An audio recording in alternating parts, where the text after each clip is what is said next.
बिस्मिल्लाहिर्रहमानिर्रहीम, अस्सलाम वालेकुम, welcome back to Ikraz magic kitchen. Don't forget to like share and subscribe. कैसे हैं आप सब? उम्मीद है आप सब खैरियत से होंगे। तो जी बहुत ही खूबसूरत उम्रा व्लॉग्स के बाद आज आपके साथ शेयर करूंगी मदीने का बहुत ही खूबसूरत सा व्लॉग के वो सफ़र हमने किस तरह से तय किया। और हमने पहले ही दिन वहाँ पर जाते साथ ही हमें रियाजुल जन्ना का परमिट भी इशू हो गया। सेम डे पे हम रियाजुल जन्ना भी गए, वहाँ पर नवाफिल भी अदा किए। इस तमाम बातों को आपके साथ शेयर करूंगी इस अपने खूबसूरत से व्लॉग में। तो व्लॉग में एंड तक मेरे साथ रहिएगा, एंड तक वॉच कीजिएगा। चैनल पर अगर आप नए हैं तो चैनल को सब्सक्राइब करके बेल आइकन को प्रेस करना मत भूलिएगा। तो जी मक्का से मदीना शरीफ जाते हुए खूबसूरत सी टनल्स आती हैं जो कि पहाड़ों के दरमियान बनाई गई हैं, बहुत ही खूबसूरत। और मदीने से मदीने जाते हुए ये सफ़र आपका बहुत ही खूबसूरत, बहुत ही अच्छा गुजरता है। अगर आप बस से जा रहे हैं तो तकरीबन 4 घंटे में आप जो है मदीना शरीफ पहुंच जाते हैं, क्योंकि जो बस है वो नॉन स्टॉप जाती है। लेकिन अगर आप प्राइवेट कार में जाएंगे तो ये सफ़र 6 घंटे तक भी पहुंच सकता है। जैसे कि हम 6 घंटे में तकरीबन पहुंचे थे। हमने दोपहर के टाइम सफ़र शुरू किया था और रात को इशा की नमाज के वक़्त हम वहाँ पर पहुँचे थे। और रास्ते का सफ़र हमारा बहुत ही अच्छा गुजरा। बहुत ही खूबसूरत रास्ते में हमने पहाड़ देखे और मैदान देखे, जैसे कि आप मेरे साथ देख रहे हैं। और उम्मीद कर रही हूँ एंजॉय कर रहे होंगे कि जब हम नबी पाक के दरबार में हाज़िरी देने जा रहे होते हैं तो इंसान का जो दिल है वो बहुत ही ज़्यादा खुश होता है। और हमारा भी दिल बहुत खुश था। अल्लाह ताला ने हमारी जितना भी हमारा सफ़र था बहुत आसानी से गुजरा।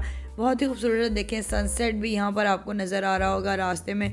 जितने भी हमने यहाँ पर सनसेट देखा और जितने भी हमने ये बादलों के नज़ारे देखे बहुत ही खूबसूरत थे, बहुत ही दिलफरेब थे। और मैंने अपने इस तमाम सफ़र में रियाजुल जन्ना जाने के लिए अपने परमिट के लिए भी अप्लाई करती रही। बहुत ही मुश्किल से परमिट मुझे मिला, और कब और कैसे मिला वो मैं आगे आपके साथ शेयर करूंगी। तो जी ये हम मदीना शरीफ पहुंच चुके हैं। बहुत ही खूबसूरत, देखते साथ ही मदीना को आपके दिल की धड़कनें तेज़ हो जाएंगी कि हम अपने नबी के दरबार में हाज़िर होने वाले हैं और वहाँ पर अपना सलाम पेश करने वाले हैं। तो हमारा भी कुछ दिल इस तरह से था। सारे रास्ते हमने जो है बहुत ही खूबसूरत नाते सुनी, अल्लाह का शुक्र अदा कर रहे थे कि खैर आफियत से हम मदीना पहुंच चुके थे। और अब हम अपने होटल की तरफ जा रहे थे, जहां पर थोड़ी देर के लिए हम क़याम करेंगे। वहां पर जो है फ़्रेश होकर कपड़े चेंज कर फिर हम सलामी पेश करने के लिए अपने नबी के दरबार में हाज़िरी देने के लिए जाएंगे।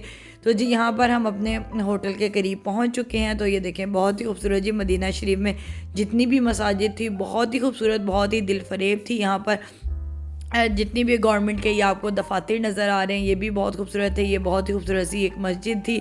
तमाम मस्जिदों को हमने क्रॉस कर अब हम मदीना शरीफ पहुँच चुके हैं। बिल्कुल मदीना शरीफ से बिल्कुल 10 मिनट के फ़ासले पर हमारा होटल था, जहाँ पर हमने स्टे किया हुआ था वॉकिंग डिस्टेंस पे। तो जब भी आप मदीना शरीफ जाएं हमेशा वॉकिंग डिस्टेंस पर ही अपना होटल रखें, ताकि जब आपका दिल चाहे आप हुजूर पाक को सलामी देने के लिए जा सकें।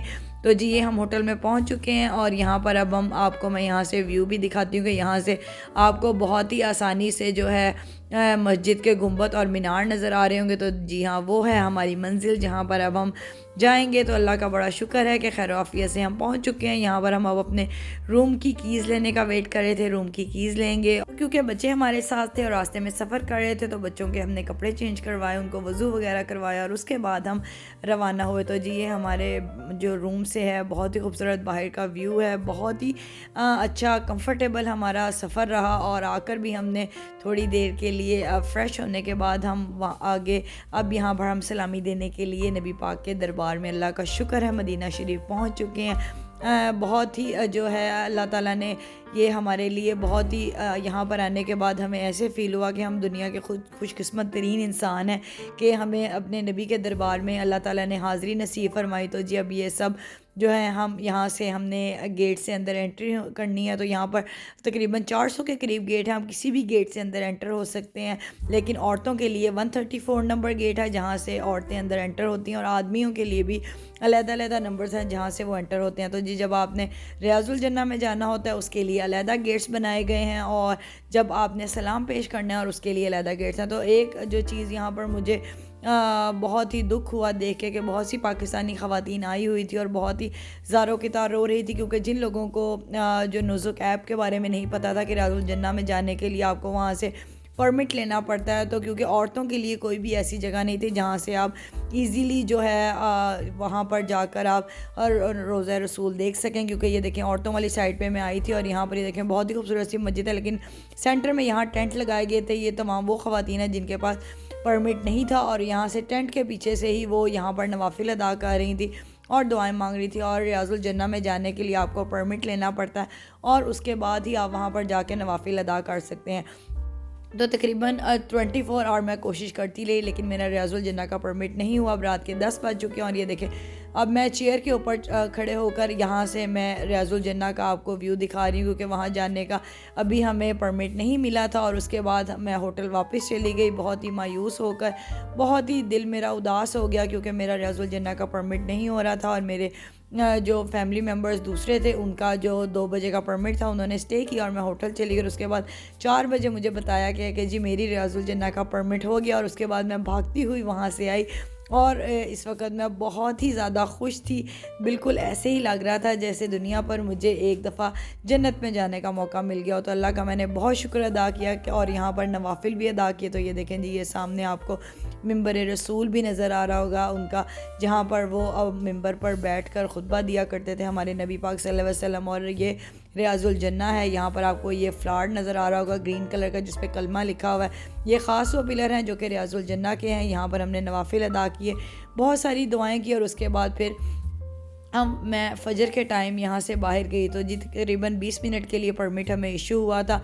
20 मिनट हमने यहाँ पर गुजारे, बहुत सारे नवाफिल पढ़े, दुआएं मांगी और उसके बाद हम यहाँ से बाहर की तरफ गए। तो मैंने अल्लाह ताला का बहुत शुक्र अदा किया कि अल्लाह ताला का शुक्र है कि उसके नबी के दरबार में आकर मुझे नवाफिल अदा करने का और रियाजुल जन्ना में आने का मौका मिला।